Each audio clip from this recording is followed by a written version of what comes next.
নমস্কার বন্ধুরা, শিল্পীর ঘরকন্যায় স্বাগত। সবাইকে জানাই শুভ শারদীয়ার প্রীতি ও শুভেচ্ছা।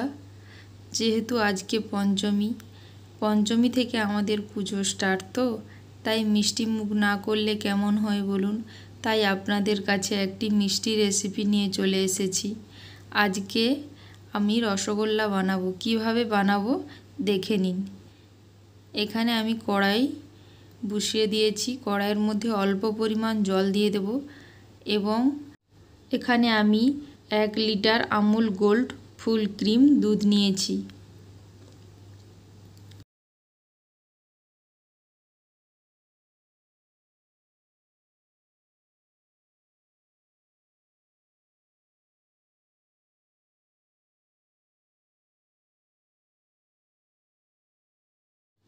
আমি খুন্তির সাহায্যে একটু ভালো করে নেড়ে চেড়ে নেব যতক্ষণ না দুধটা ফুটছে। এখানে দুধ আমার ফুটে উঠেছে। আমি এখানে টক দই দিয়ে ছানাটা কাটিয়ে নিচ্ছি। আপনারা চাইলে পাতিলেবু বা ভিনিগার দিয়েও ছানাটা কাটাতে পারেন। যখন টক দই বা ভিনিগার দিয়ে ছানাটা কাটাবেন তখন গ্যাসটাকে বন্ধ করে দিয়ে দেবেন। আমি এখানে গ্যাস বন্ধ করে দিয়ে অল্প অল্প করে টক দই দিয়ে ছানাটা কাটিয়ে নিচ্ছি। এইভাবে হাতার মাধ্যমে নেড়ে চেড়ে নিতে হবে।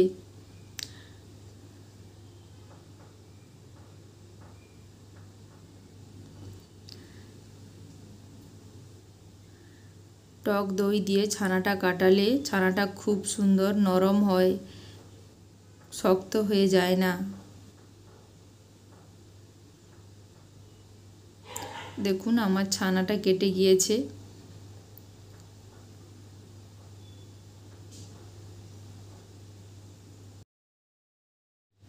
টক দই দিয়ে ছানা কাটালে ছানার পরিমাণটাও অনেকটা বেশি হয়। আমার এখানে ছানা একদম কেটে গিয়েছে। এইবার আমি একটি লাল থানের মধ্যে ছানাটিকে ছেঁকে নিচ্ছি। যেহেতু আমার কাছে সাদা কাপড় নেই, তাই আমি একটি লাল কাপড়ের মধ্যে ছানাটা ছেঁকে নিচ্ছি। আপনাদেরকে এখানে একটা কথা বলি, আপনাদের কাছে সাদা কাপড় না থাকলে লাল কাপড়ের মধ্যেও ছেঁকে নিতে পারেন, কিন্তু লাল কাপড়টাকে ছেঁকার আগে ভালো করে ধুয়ে দেখতে হবে যে লাল কাপড় থেকে কোনো কালার উঠছে কি না। আমার এখানে লাল কাপড়ের মধ্যে কোনো কালার উঠছে না, তাই আমি এই লাল কাপড় দিয়েই ছানাটা ছেঁকে নিচ্ছি। আমি এইভাবে ছানাটাকে ঝুলিয়ে দেব যাতে ছানা থেকে এক্সট্রা জলটা চলে যায়। আমার ছানা থেকে এক্সট্রা জল চলে গেছে। এইবার আমি একটি প্লেটের মধ্যে নিয়ে হাত দিয়ে ছানাটিকে ভেঙে নিচ্ছি। আমার ছানা ভাঙা হয়ে গেছে। এইবার এর মধ্যে 1 চামচ চিনি, 1 চামচ ময়দা এবং 1 চামচ ঘি দিয়ে ছানাটিকে ভালো করে মাখিয়ে নিতে হবে। আমি যেভাবে ছানাটিকে মাখছি আপনারা এইভাবেই ছানাটিকে মাখবেন, তাহলে দেখবেন খুব সুন্দরভাবে রসগোল্লাগুলো ফুলবে।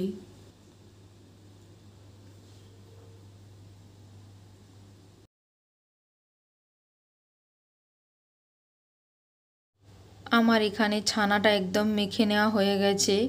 আমি এখানে 1 চিমটি বেকিং পাউডার দিয়ে দেব। দিয়ে ভালো করে আরেকটু মাখিয়ে নেব ছানাটিকে।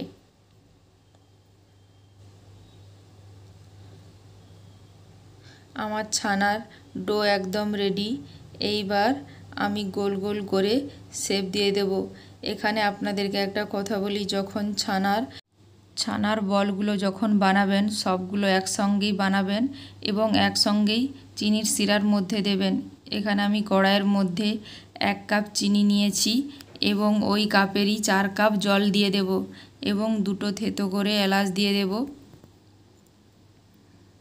যতক্ষণ না চিনির শিরাটা ফুটছে ততক্ষণ পর্যন্ত আমি এই খুন্তি দিয়ে ভালো করে নেড়ে চেড়ে নেব।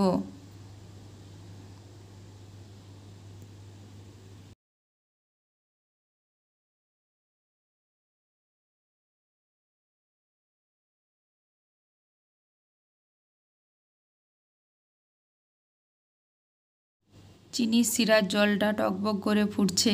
আমি এইভাবে গোল করে নেব, যাতে এতটুকুনো ভেতরে যেন না ছিদ্র থাকে। খুব ভালো করে গোল করে নিতে হবে। গোল করার সময় সবগুলো একসঙ্গেই গোল করে চিনি রসের মধ্যে দিতে হবে, না হলে একটা গোল করবেন, একটা চিনি রসের মধ্যে দেবেন, এক্ষেত্রে রসগোল্লাগুলো ফুলবে না। তাই আপনাদেরকে বলছি একসঙ্গে সবগুলো গোল করবেন এবং একসঙ্গেই দেবেন। দেখুন আমার গোলগুলোর মধ্যে এতটুকুনো ছিদ্র নেই। এখানে আমার চিনি শিরা ফুটে উঠেছে। এইবার আমি ছানার বলগুলোকে মিষ্টি শিরার মধ্যে দিয়ে দেব। দিয়ে হাই ফ্লেমে 15 মিনিট ঢাকা দিয়ে ফুটিয়ে নেব।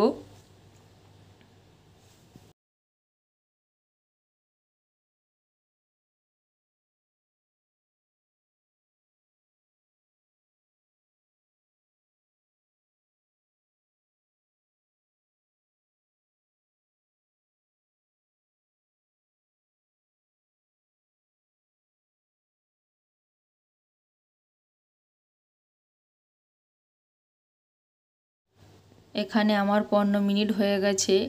আপনাদেরকে ঢাকা খুলে দেখাচ্ছি। দেখুন রসগোল্লাগুলো একদম চিনি রসের মধ্যে ফুলে টইটুম্বুর হয়ে গেছে। আমি একটি চাটুর মাধ্যমে একটু উল্টে দিচ্ছি। আপনারা চাইলে উল্টাবেন, না চাইলে না উল্টাবেন। আমার মনে হচ্ছে একটু উল্টে দিলে খুব ভালো হয়ে ফুলবে, তাই আমি এখানে চাটু দিয়ে উল্টে দিচ্ছি। আপনারা চাইলে উল্টাবেন, না চাইলে কোনো উল্টানোর দরকার নেই। আমি এখানে ঢাকা দিয়ে আরও 20 মিনিট মিডিয়াম ফ্লেমে ফুটিয়ে নেব।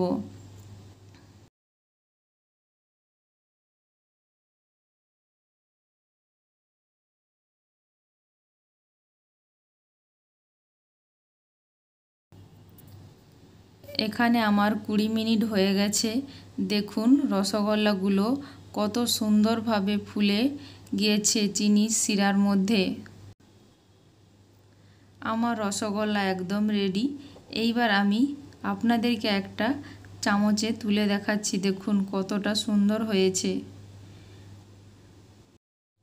এখানে আপনাদেরকে বোঝানোর জন্য আমি একটি কাপের মধ্যে জল নিয়ে নিয়েছি। জলের মধ্যেই রসগোল্লা দিয়ে দেব। দেখুন রসগোল্লা ভেসে উঠলে ভাববেন রসগোল্লাটা হয়নি। যেহেতু আমার রসগোল্লাটা নিচে রয়ে গেছে, তার মানে আমার রসগোল্লা একদম পারফেক্ট হয়েছে। এইবার আমি একটি পাত্রের মধ্যে রসগোল্লাগুলোকে তুলে নিচ্ছি।